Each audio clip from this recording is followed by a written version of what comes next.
우리 고백하겠습니다. 하나님 우리를 기뻐하십니다.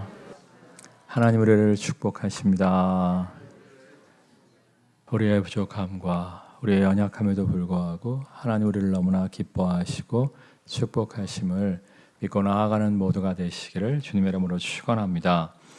오늘은 한 해의 상반기를 마무리하고 한 해의 하반기를 시작하는 맥주감사 주일입니다.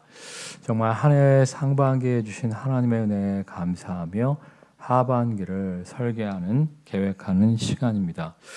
어때요? 올해 상반기에 어떠한 감사의 제목들을 여러분의 삶에 허락하여 주셨습니까? 정말 한 해의 상반기에 충만한 감사의 제목들이 있었습니까? 있는 분도 있을 것입니다만 별로 없는 분들도 있을 거예요. 근데 제가 얼마 전에 베스트셀러라고 해갖고 50에 읽는 장자 이런 책을 읽었어요. 다 읽고 나서 돈 아까웠습니다.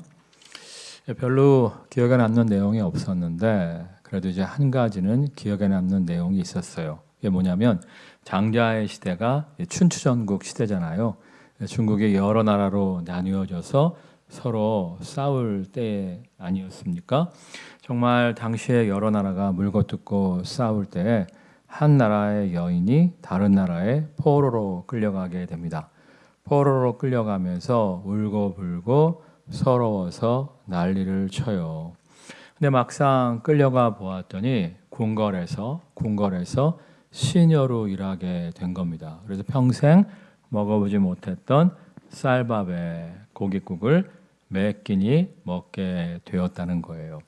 정말 평생 먹어보지 못했던 쌀밥에 고깃국을 매 끼마다 먹게 되니까 야, 내가 왜 이렇게 서글프게 울었던가, 왜 이렇게 내가 끌려오는 것을 억울해했던가 후회했다는 거예요. 물론 성경에 보면 요셉이 억울한 아픔 가운데에서 노예로 끌려가지 않습니까? 감옥에 끌려가지 않습니까?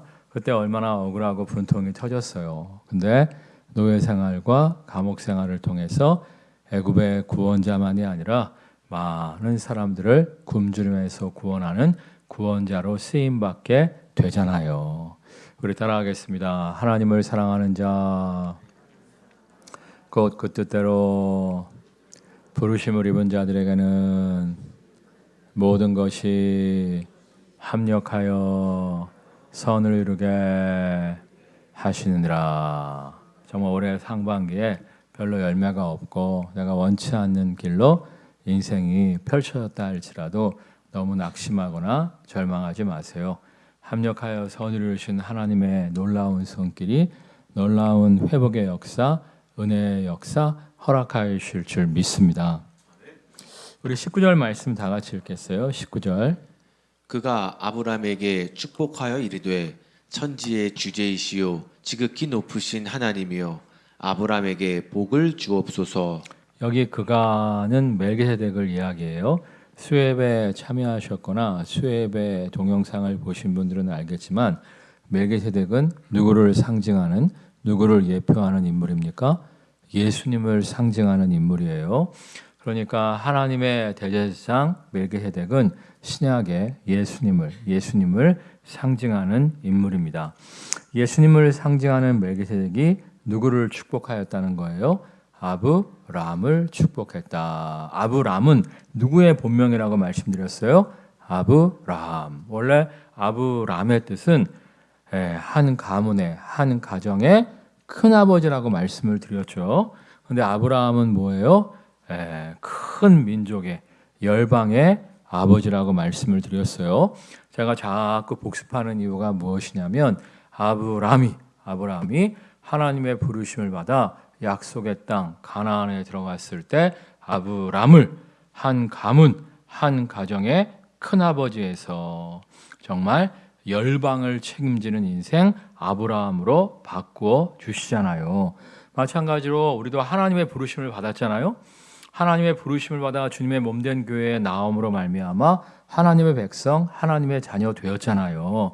그러면 부르심 받은 자로서 내 가정, 내 식구만을 위해 살아가는 인생이 아니라 정말 나라 민족을 책임지고 열방을 책임지는 믿음의 사람으로 쓰임받는 모두가 되시기를 주님의 이름으로 축원합니다. 이렇게 얘기하면 목사님 정말 제 8자에 무슨 열방을 위해서 쓰임받는 인생이 됩니까? 말씀하실 분들이 있을 수 있는데 우리는 100살 넘어서 침대 생활을 하게 된다 할지라도 침대에만 누워있는 인생이 된다고 할지라도 정말 세계 열방을 위해서 기도할 수 있잖아요. 아멘?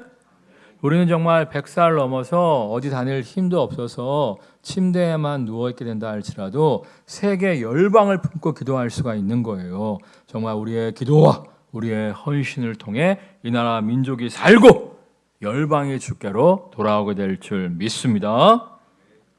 우리 19절 말씀 다시 읽겠어요. 그가 아브라함에게 축복하여 이르되 천지의 주제이시오 지극히 높으신 하나님이여 아브라함에게 복을 주옵소서. 지금 우리 교회가 창세기 강해 설교를 시리즈로 하고 있는데 오늘이 이제 맥추감사 주일이잖아요. 제가 한 가지 고민이 있었어요. 보통 목사님들이 이렇게 시리즈 설교를 하다가도 절기가 오면 절기에 맞는 본문을 선택해서 설교하곤 합니다. 그래서 사실은 이제 창세기 강해 설교를 이번 주는 딱 중단을 하고 맥추감사주일 본문을 선택해서 설교를 하는 것이 맞는데 제가 하나님의 인도하심을 구했어요. 어떻게 하면 좋을까요? 하나님의 인도하심을 구하는데 이 말씀에 보면 아브라함을 하나님이 축복하시지 않습니까? 정말 예수 그리스도로 상징되어지는 멜기세덱을 통해서 아브라함을 축복하심으로 말미암아 나중에 보면 아브라함이 놀라운 축복을 받아 누리는 것을 볼 수가 있어요. 그래서 정말 우리 참 좋은 교회 성도들이 오늘 이 말씀으로 하나님의 축복에 합당한 인생으로 바뀌어짐으로 말미암아 정말 올해 하반기에 넘치는 축복을 좀 받았으면 좋겠다 이런 마음으로 다른 본문을 택하지 않고 그냥 창세기 시리즈 강해를 지속하기로 했습니다. 오늘 말씀을 통해서 축복의 원리를 축복의 비결을 깨달아 알므로 말미암아 하반기에 정말 안팡지게 하나님의 축복을 풍성히 받아 누리는 모두가 되시기를 주님의 이름으로 축원합니다. 자, 그렇다면 어떻게 아브라함이 멜기세덱의 축복을 받을 수가 있었을까요? 아브라함이 어떻게 예수 그리스도로 상징되어지는 멜기세덱으로 하여금 하나님의 축복을 안팡지게 받아 누릴 수가 있었을까요? 먼저 20절 말씀 읽겠습니다. 20절. 너희 대적을 내 손에 붙이신 지극히 높으신 하나님을 찬송할지로다 하매 아브라함이 그 얻은 것에서 10분의 1을 멜기세덱에게 주었더라.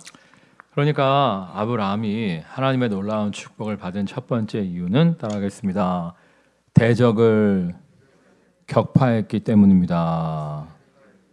쉽게 얘기해서 패배자가 아니라 승리자였기 때문에 하나님이 멜기세덱을 통하여 아브라함을 축복하신 거예요. 여러분 성경을 보면 예수님 말씀인데요. 있는 자는 더 받게 되고 없는 자는 빼앗기리라 이렇게 말씀하세요. 좀 이상하죠? 아니 있는 자는 더 받게 되고 없는 자는 빼앗긴대요. 이상하지 않아요? 없는 자를 주시고 있는 자 것은 빼앗으셔야 되는 거 아니겠습니까? 성경은 그렇게 말씀하고 있지 않아요. 있는 자에게 열매 맺는 자, 승리자에게 더 주시고 없는 자, 패배자의 것은 빼앗아서 오히려 승리자에게 주심을 말씀하고 있어요. 이 포도나무 비유도 마찬가지 아닙니까? 포도나무가 열매를 잘 맺으면 더 풍성한 열매를 맺으라고 더 많은 거름과 더 많은 돌봄을 허락하여 주시고 열매 맺지 못하는 가지는 결국에 찍어 불에 던지운다 이렇게 말씀하고 있어요. 이게 뭔 소린가 생각하실 분들이 있을 것 같은데 예를 들면 한 지역에 두 명의 선교사를 파송한 거예요. 예를 들면 이제 고양시 덕양구에 이 삼송지구에 두 명의 선교사를 파송한 겁니다. 한 명은 이제 삼성동에 파송을 하고 한 명은 이제 신원동에 파송을 했다고 한번 생각을 해보세요. 근데 삼성동에 파송된 선교사는 열매가 좋은 거야. 반대로 똑같은 지원을 아끼지 않았음에도 불구하고 똑같은 시간이 흘렀음에도 불구하고 신원동에 파송된 선교사는 열매가 별로 없는 거예요. 그렇다면 총회본부에서 어디를 앞으로 더 많이 지원할 것 같아요? 열매를 많이 맺는 삼송을 더 지원할 것 같아요? 열매를 맺지 못하는 신원을 지원할 것 같아요? 여러분 중엔 착한 사람이 많아서 신원이요 이렇게 얘기하실 수도 있는데 총회본부의 선택은 다릅니다. 열매를 많이 맺는 곳을 더 많이 지원해요. 그래야 더 많은 영혼을 예수님께로 인도할 수가 있는 것 아니겠어요? 하나님도 마찬가지예요. 오해하지 마세요. 일용할 양식은 다 주세요. 주기도문에 보면 일용할 양식을 주옵소서 주님께서 기도하라고 말씀하셨잖아요. 그래서 예수 그리스도를 믿음으로 말미암아 하나님의 백성, 하나님의 자녀된 사람들은 일용할 양식은 주십니다. 근데 지금 일용할 양식을 얘기하는 것이 아니라 엄청나게 안팡지게 축복을 받아 누리는 인생을 이야기하는 거예요. 하나님이 일용할 양식은 다 주시는데 정말 안팡지게 축복을 베풀어 주시는 인생, 넘치도록 축복을 베풀어 주시는 인생은 어떠한 인생이냐면 승리하는 인생이에요. 열매 맺는 인생이에요. 승리하는 인생들에게, 열매 맺는 인생들에게 더 풍성한 열매를 맺으라고, 더 성공적인 인생을 살라고 더욱더 축복을 베풀어 주시는 것을 볼 수가 있어요. 그럼 여러분, 정말 패배하는 인생이 아니라, 열매 못 맺는 인생이 아니라 열매 맺는 인생, 승리하는 인생을 살아가는 모두가 되시기를 주님의 이름으로 축원합니다. 자, 그런데 아브라함이 어떻게 하나님의 승리를 누릴 수가 있었죠? 지난주 설교를 여러분이 들어가서 복습해 보시면 되는데, 지금 이 시간에 지난주 설교를 다 이야기할 수는 없고 중요한 거 두 가지만 말씀을 드리겠어요. 14절 시작. 아브라함이 그의 조카가 사로잡혔음을 듣고 집에서 길리고 훈련된 자 318명을 거느리고 단까지 쫓아가서, 이 아브라함은 준비하는 인생이라고 말씀드렸죠. 318명의 사병을 준비해 놓았기 때문에, 물론 이제 내 나라의 연합군이기 때문에 정말 엄청나게 많은 병력이긴 합니다만은, 그래도 318명이 준비되어 있었기 때문에 기습 작전을 통해서 승리를 거머쥘 수가 있었던 거예요. 제가 이제 백종원 씨를 굉장히 좋아해요. 백종원 씨를 굉장히 존경하는데, 백종원 씨가 예수님만 믿으면 따봉인데, 왔단데 예수님을 좀 안 믿는 것 같아요. 예전에 제가 이제 골목 식당이라는 프로그램을 즐겨 보았는데, 골목 식당을 딱 보다 보니까 야, 백종원 씨가 정말 목회자 같다, 그런 생각이 들더라고요. 왜냐하면 이제 백종원 씨가 다 망해가는 식당에 들어가서 어떻게 하면 장사가 잘 될 수 있는지 알려주고 훈련시킴으로 말미암아 다 망해가던 식당을 살려내잖아요. 저는 그 모습을 보면서 야, 정말 저게 목회다, 그런 생각이 들더라고요. 목회가 별겁니까? 망가지고 깨어진 인생을 회복시켜서 정말 잘 먹고 잘 살고 하나님의 축복 아래 살게 하면 그게 목회 아니겠어요? 아멘이 없네요. 계속 못 사세요. 아니잖아요. 나는 그렇게 생각해요. 목회가 별거 아니고 정말 망가지고 깨어진 인생들이 하나님 만나고 예수님 만나서 회복됨으로 말미암아 정말 잘 먹고 잘 살고 행복하게 살게 만드는 게 목회가 아닌가, 이렇게 생각을 합니다. 그래서 정말 제가 이 백종원 씨를 보면서 야, 정말 목회자다, 목회자, 그런 생각을 했었는데요. 백종원 씨가 이런 얘기를 하더라고요. 준비도 없이 식당 개업하는 사람이 너무나 많다는 거예요. 준비도 없이 식당 개업하는 사람이 너무나 많다는 거예요. 누가 피자집 잘 된다고 하면 퇴직금 받은 것 같고 피자집 차려갖고 1년 만에 말아먹고, 누가 치킨집 잘 된다고 하면 치킨 한 번도 튀겨본 적이 없는 사람이 퇴직금 갖고 치킨집 차렸다가 1년 만에 말아먹고, 이런 사람들이 너무 많다는 거예요. 너무.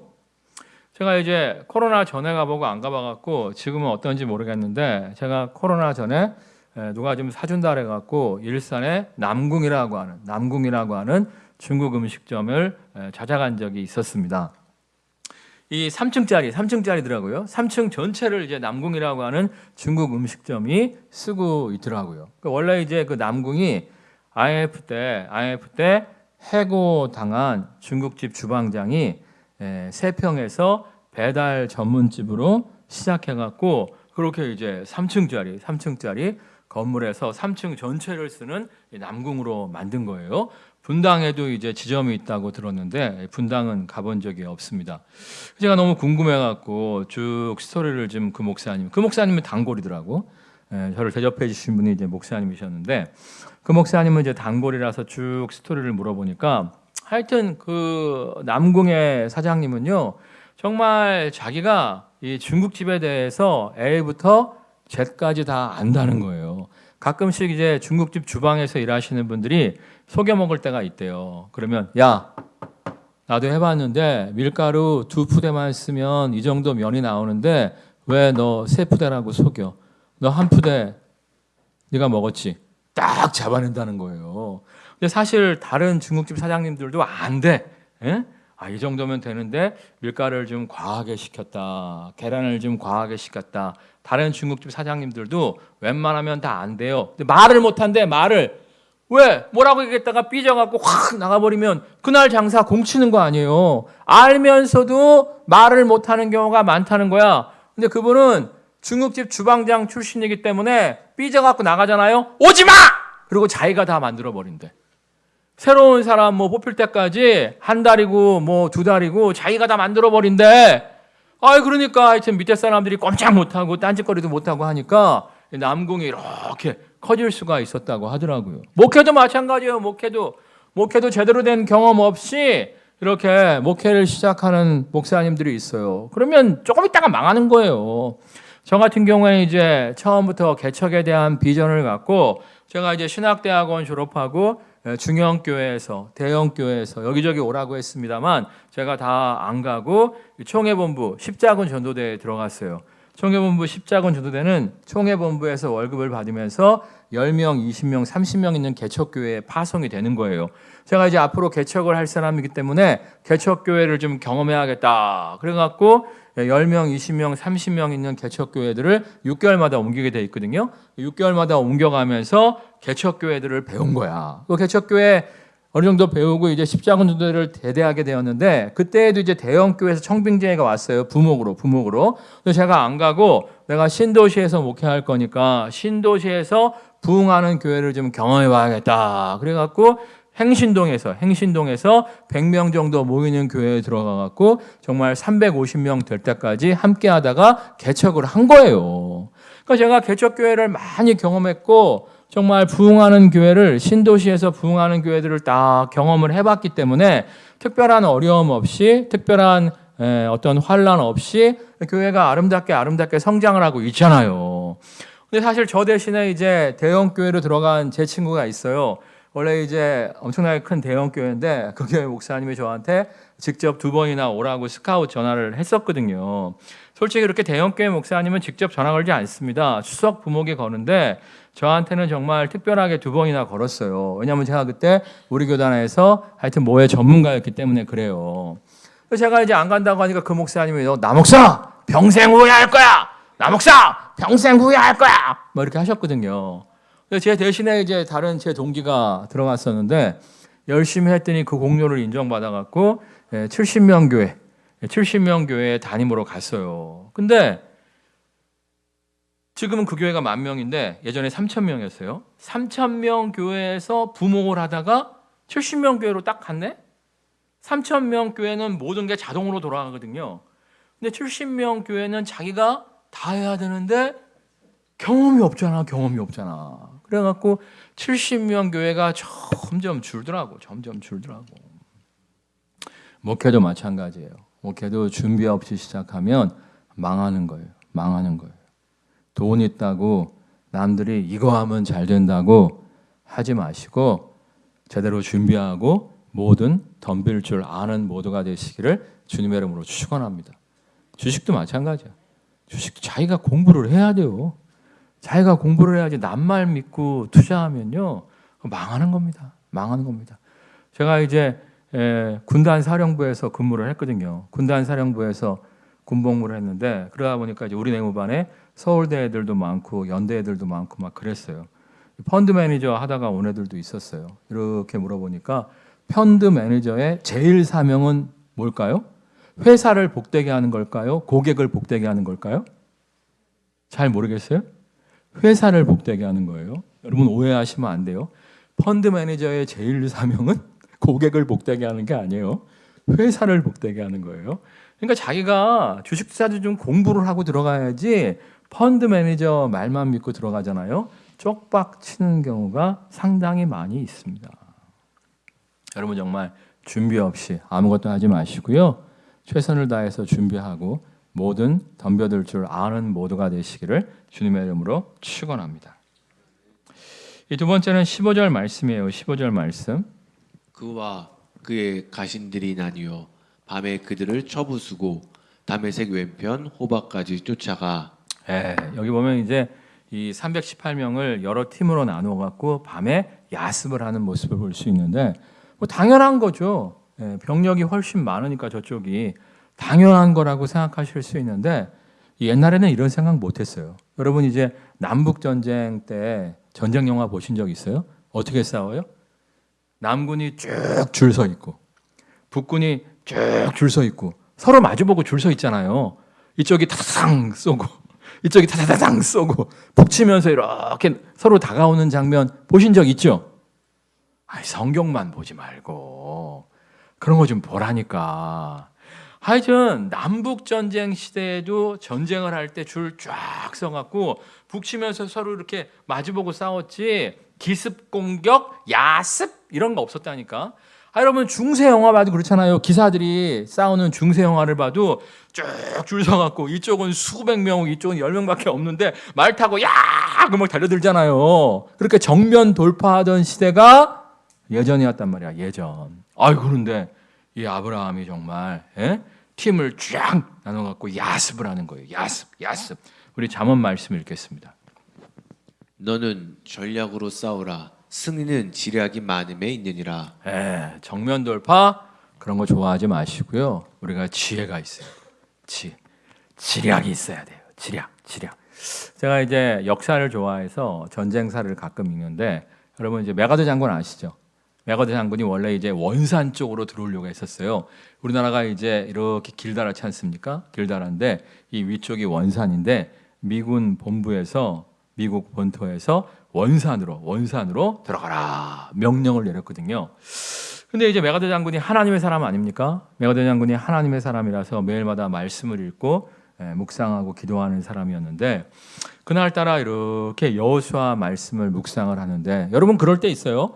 여러 번 읽었던 말씀에도 불구하고 이미 익히 알던 말씀에도 불구하고 하나님의 인도하심을 구하며 기도하며 말씀을 읽다 보면 마음이 막 뜨거워질 때가 있잖아요. 가슴이 막 뜨거워질 때가 있잖아요. 이걸 이제 레이마의 말씀이라고 하는데 여호수아 본문을 딱 읽는데 여호수아가 가나안을 침공할 때 어떻게 합니까? 가나안도 우리나라랑 비슷해요. 이렇게 고구마 세워놓은 것처럼 길쭉하지 않습니까? 근데 여호수아가 위쪽으로 쳐들어갔어요? 아래쪽으로 쳐들어갔어요? 위쪽도 아니고 아래쪽도 아니고 요단강을 도하해갖고 중앙에 있는 여리고성을 침공하잖아요. 그래갖고 가나안 땅의 허리를 끊어버린 거야. 허리를 끊어버리니까 북쪽에 있는 군대가 남쪽 군대를 도울 수 없고 남쪽 군대가 북쪽에 있는 군대를 도울 수가 없는 거예요. 허리를 딱 끊어놓고 만만한 남쪽 군대를 괴멸시키고 그 다음에 북쪽 군대를 공격함으로 말미암아 전쟁에서 승리한 장군이 여호수아요. 여호수아. 그 본문을 딱 일단 읽는데 막 가슴이 막 찔찔하더래서 원산이 아니다. 인천이다. 그리고 본부에다가 인천으로 들어가겠다고 이야기를 한 거야. 그러니까 막 미국 본토에서 난리가 났죠. 메가더 너 미쳤다. 인천으로 들어가면 죽는다. 난리가 났는데 이 메가더 장군이 이제 고집스러운 게 있거든. 고집스러운 게. 좋게 얘기하면 고집스러운 거고 나쁘게 얘기하면 뭐? 전문용어로 두 글자. 첫 글자가 꼴. 모르면 간두고. 하여튼 그래갖고 이제 인천 상륙작전을 통해서 이 우리나라의 허리를 딱 딱 끊어버리잖아요. 그러니까 남쪽에 있던 북한군이 보급이 안 되니까 괴멸되어지고 다시 북진함으로 말미암아 평안까지 탈환하는 기쁨을 맥어더 장군이 누릴 수가 있었죠. 뭐 이건 말고도 전쟁사를 읽다 보면 뭐 나폴레옹도 그렇고 아이젠하워도 그렇고 성경 읽다가 하나님의 지혜를 발견해 갖고 하나님의 지혜대로 싸움으로 말미암아 승리한 용사들이 많이 있어요. 아무튼 우리가 그냥 정면 승부만 해서는 안 된다는 거예요. 이 잠언 말씀 다시 읽겠습니다. 시작. 너는 전략으로 싸우라. 승리는 지략이 많음에 있느니라. 전략이 필요하다니까. 지략이 필요하다니까. 근데 이걸 누가 주신다고 말씀하고 있어요? 야고보서에 보면 너희 중에 누구든지 지혜가 부족하거든 후히 주시고 꾸짖지 아니하시는 하나님께 구하라. 그리하면 주시리라 말씀하시잖아요. 제가 사실 좀 멍청한 사람이에요. IQ도 낮고 좀 바보 같은 사람이에요. 제가 오늘 아침에 이렇게 일어났는데 아내가 저한테 얼굴이 많이 벗다고 이야기하더라고요. 저는 뭐 신경도 안 쓰지만 하여튼 우리 와이프가 얼굴이 많이 벗대요. 그래서 왜 그랬더니 어제 저녁에 순대를 먹어서 그렇다는 거예요. 제가 무슨 소리냐? 내가 순대를 한 6시 정도에 먹었다. 제가 이제 야식을 먹으면 다음 날에 붓는 것을 알고 있거든요.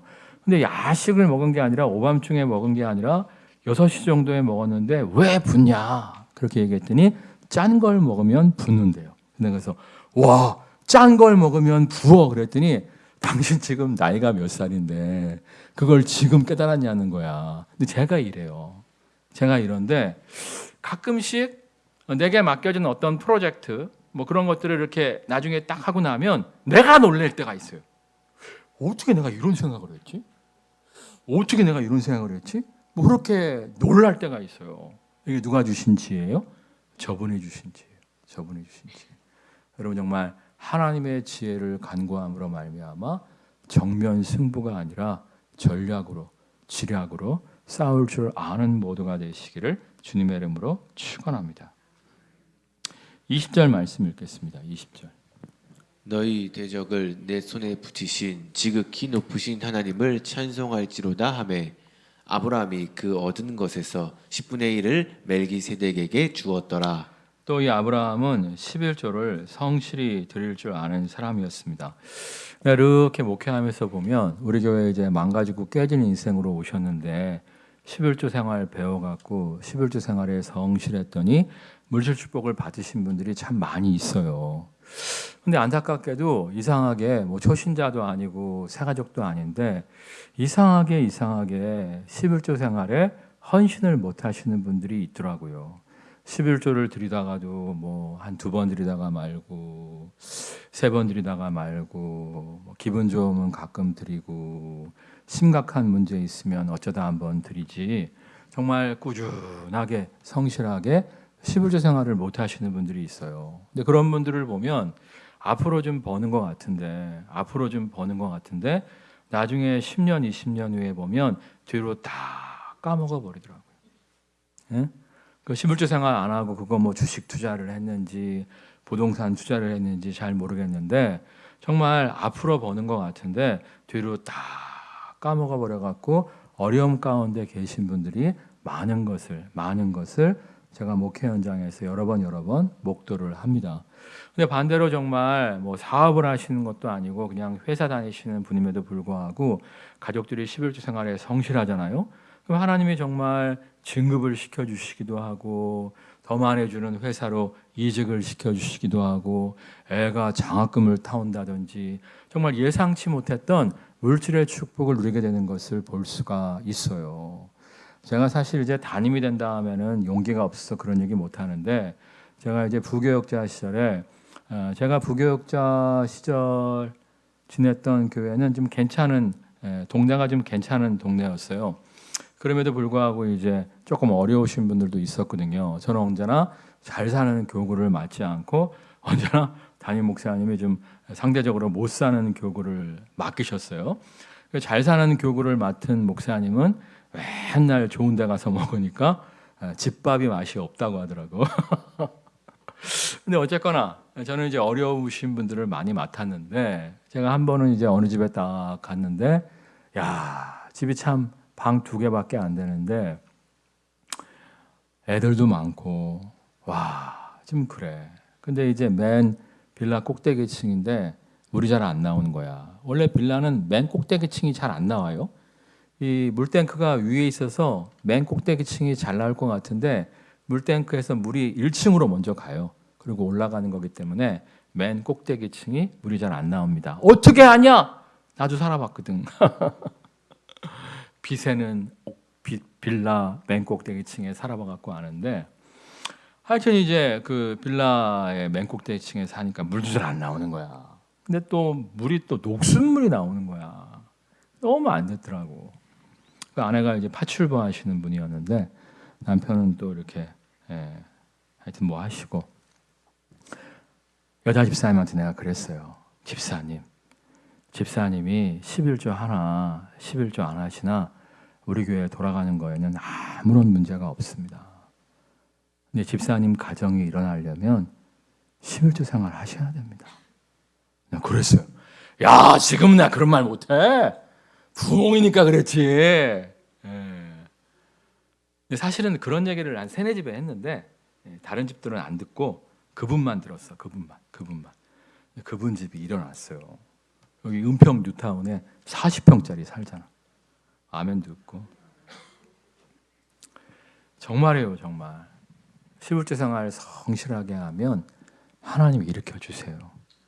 11조 생활에 성실할 줄 아는 모두가 되시기를 주님의 이름으로 축원합니다. 23절 말씀 읽겠습니다. 23절.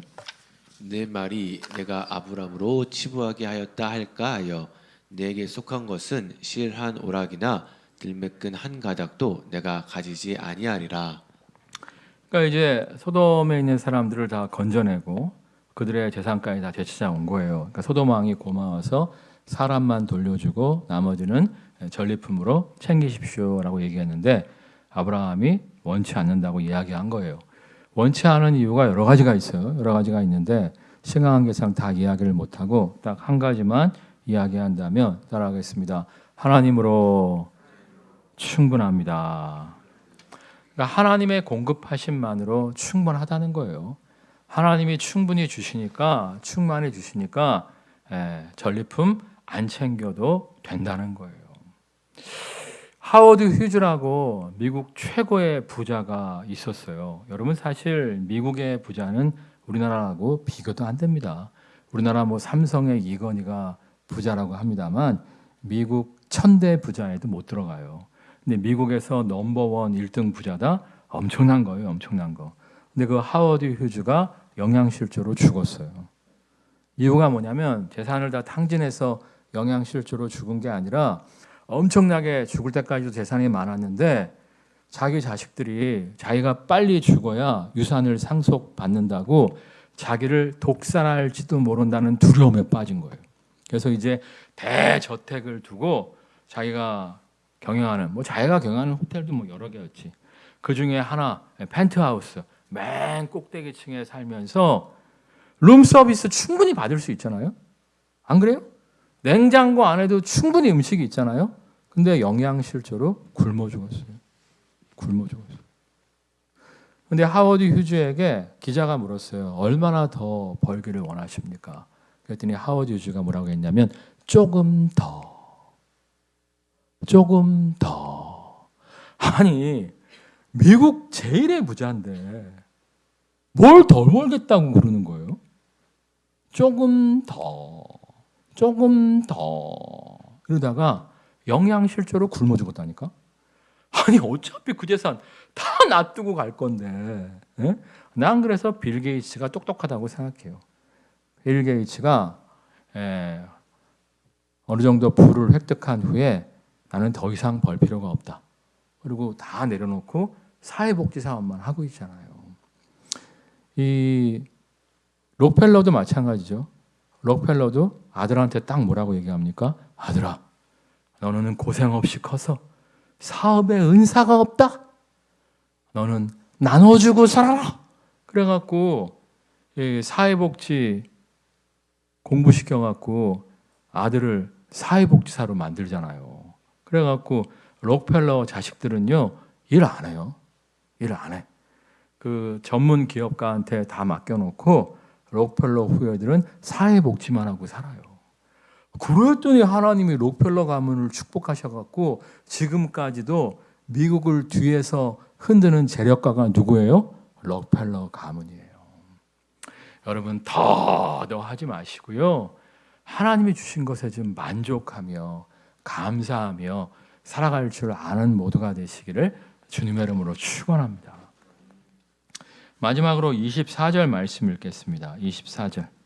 오직 젊은이들이 먹은 것과 나와 동행한 아넬과 에스골과 마므레의 분깃을 제할지니 그들이 그 분깃을 가질 것이니라. 근데 아브라함은 자신의 물질에만 욕심을 더 채우는 것에만 욕심을 안 부리는 것으로 끝이 아니라 아랫 사람들을 챙길 줄 알았고 이웃 사람들을 챙길 줄 알았어요. 그러니까 나는 더 이상 필요 없다. 하나님이 충분히 공급해 주시니까 나는 더 이상 필요 없습니다. 하고 이제 전리품을 거절했습니다만 자신의 부하들 318명 그리고 이웃들 자신을 도운 이웃들 그들에게는 전리품을 나누어 줄 것을 요구하고 있는 모습을 볼 수가 있습니다. 제가 이번에 월화수 교역자 수련회를 좀 다녀왔어요. 교역자 수련회를 다녀왔는데 원래 이제 매년 있습니다. 매년 있는데 제가 이제 지금까지 딱 3번 갔다 온 거예요. 3번.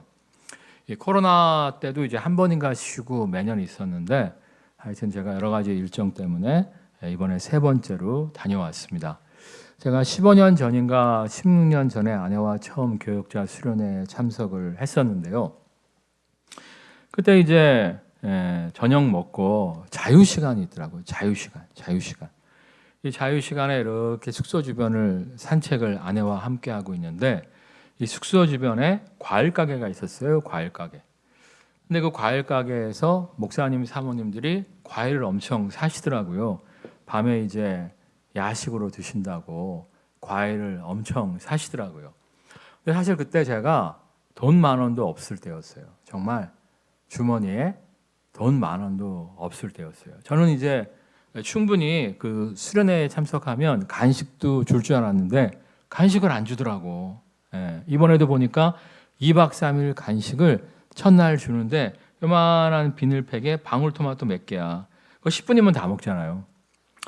어쨌거나 하여튼 간식을 제공을 안 해줬는데 다른 목사님 사모님들은 막 바나나도 사고 망고도 사고 파인애플도 사고 막 그러고 있더라고. 제가 그냥 가만히 쳐다보고 있었는데 어떤 목사님이 나를 쳐다봐. 나를 이렇게 부르더라고. 모르는 목사님이었어. 모르는 목사님. 지금은 알지. 김낙문 목사님이라고 저기 청주에서 지금 목회 잘 하시는데 날 부르시더라고. 부르셔갖고 어디서 오셨어요? 이름이 뭐예요? 그러니까 그분도 나를 모르는 거야. 그렇게 묻더니 나한테 사모님하고 드세요 하면서 바나나를 한 무더기 사주셨어요. 야, 너무 고맙더만. 지금 생각해 보니까 왜 파인애플은 안 사주셨지? 하여튼 바나나를 한 무더기를 딱 주셨는데 너무 고맙더라고요. 지금은 바나나가 쌉니다만 그때 15년 전에 바나나가 어땠나요? 하여튼 잘 모르겠는데 바나나를 한 무더기 주셨는데 너무 고마웠어 진짜. 왜 이러지? 1, 2, 3부 다 오네 내가. 너무 고마웠어 내가. 너무. 그 내가 결심을 했어요. 나중에 우리 교회가 부흥되면 나도 간식 못 사 먹는 후배들한테 깎아 사주리라. 결심을 하고 안 갔어 그 다음부터. 그리고 5년 전인가 6년 전에 이제 갔어요. 그때 이제 저 혼자 갔었는데 이렇게 밤에 또 이렇게 숙소 로비에 이렇게 돌아다니고 있는데 나보다 한 10살, 15살 어린 젊은 목사 2명이 로비에 의자에 앉아갖고 그냥 있더라고. 그리고 내가 아이고 목사님들 뭐해요? 내가 간식 좀 사줄까? 그랬더니 내가 모르는 양반들이야. 그분들도 나 몰라. 예 목사님 고맙습니다. 그러더라고요. 데리고 나가갖고 편의점에 가갖고 제가 이만큼 사줬어요. 진짜 거짓말 안 보태고 이만큼 사줬어요. 트윙글스 아시죠? 트윙글스.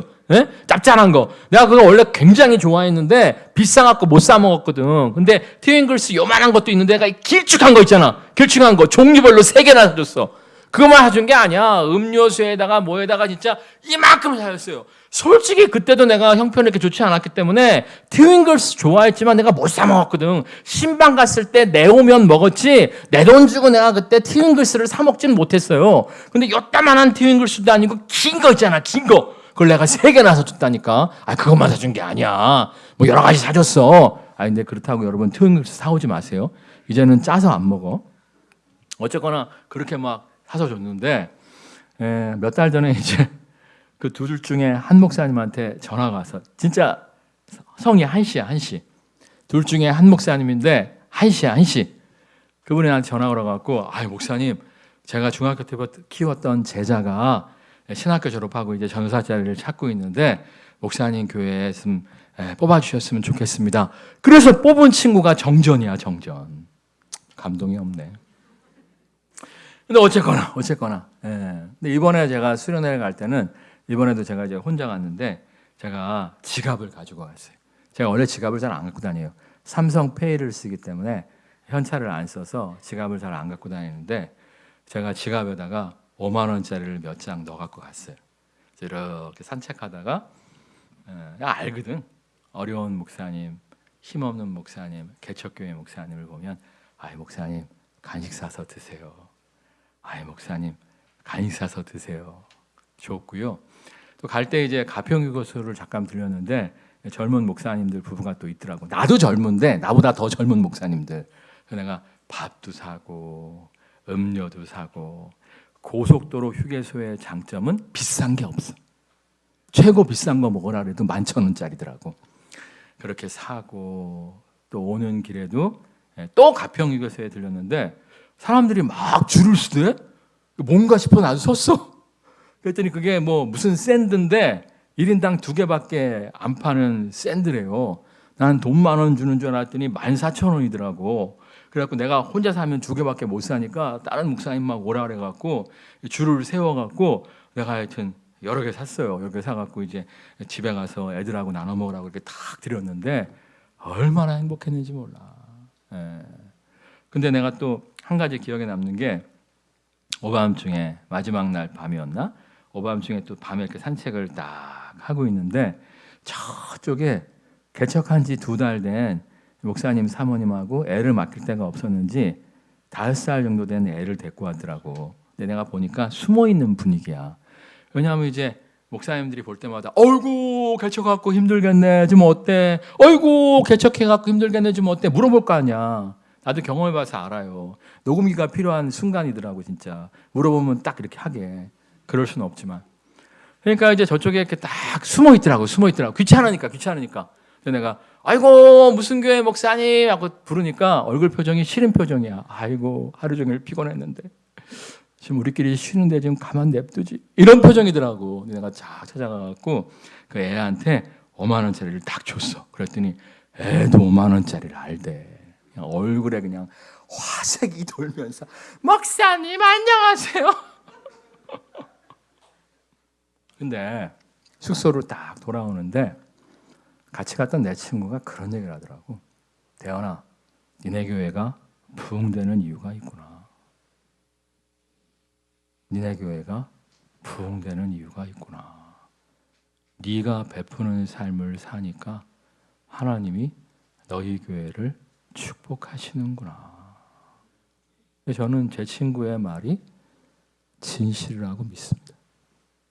솔직히 우리 교회가 개척해서 다른 교회 후원이 없으면 월세도 감당하지 못하던 시절부터 우리가 4대 명절 헌금을 구별해서 장학사업, 구제사업, 선교사업에 사용했잖아요.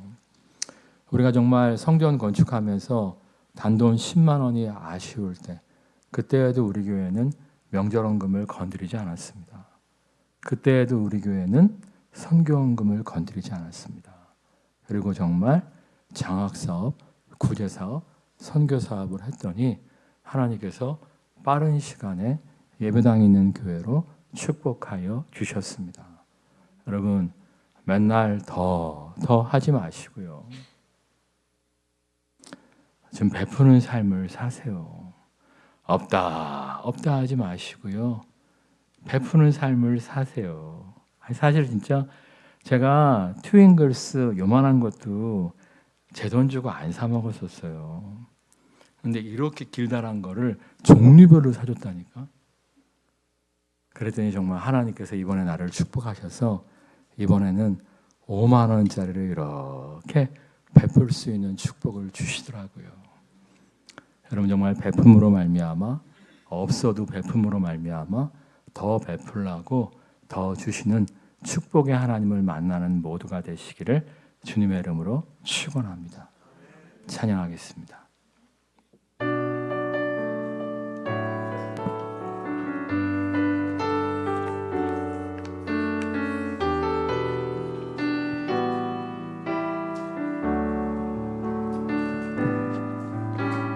화려하지 않아도 정결하게 사는 삶, 가진 것이 적어도 감사하며 사는 삶, 내게 주신 작은 힘 나눠주며 사는 삶, 이것이 나의 삶의 행복이라오.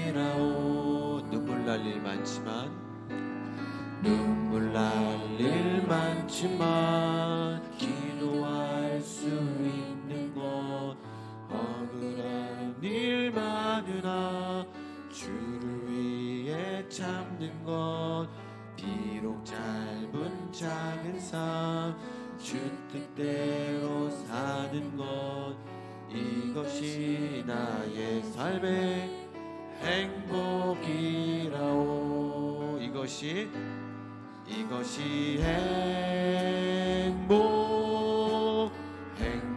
행복이라오. 세상은 알 수 없는 하나님 선물, 이것이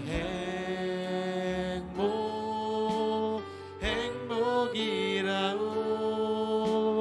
하나님의 자녀로 살아가는 것, 이것이 행복이라오. 이것이 행복이라오. 이것이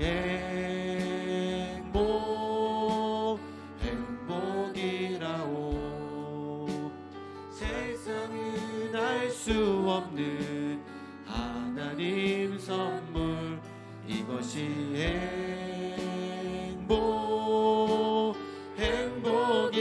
행복이라오. 하나님의 자녀로 살아가는 것, 이것이 행복이라오. 이것이 행복이라오. 한 해의 상반기에 좋은 열매가 없었다 할지라도 하반기에 합력하여 선을 이루시는 하나님을 기대하며 나아가는 모두가 되게 하여 주옵소서.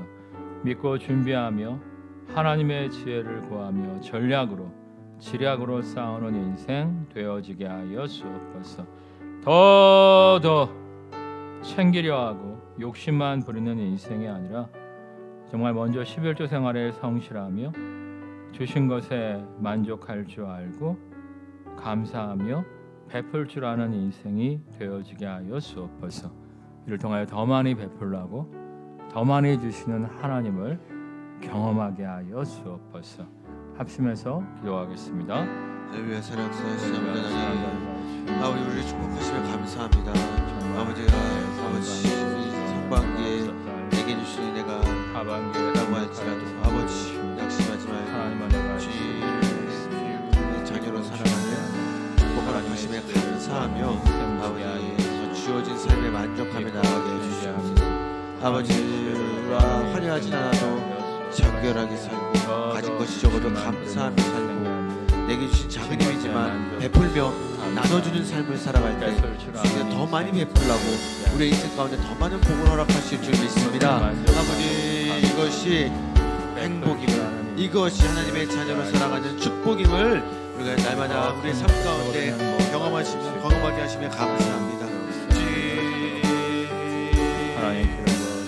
아버지, 오늘도 하나님의 자녀로 살아가는 축복을 맛보게 하여 주시옵소서. 한 해 상반기에 놀라운 축복의 열매가 없었다 할지라도 낙심하고 절망하는 것이 아니라 합력하여 선의를 주신 하나님을 신뢰하며 나아감으로 말미암아 하반기에 예상치 못한 은혜 주시는 하나님을 만나게 하여 주실 줄 믿습니다. 우리가 정말 준비하며 하나님의 지혜를 구하는 인생이 되게 하여 주옵소서. 더 욕심 부리는 인생이 아니라 정말 주신 것에 만족하고 감사하며 베풀 줄 아는 인생이 되어지게 하여 주옵소서.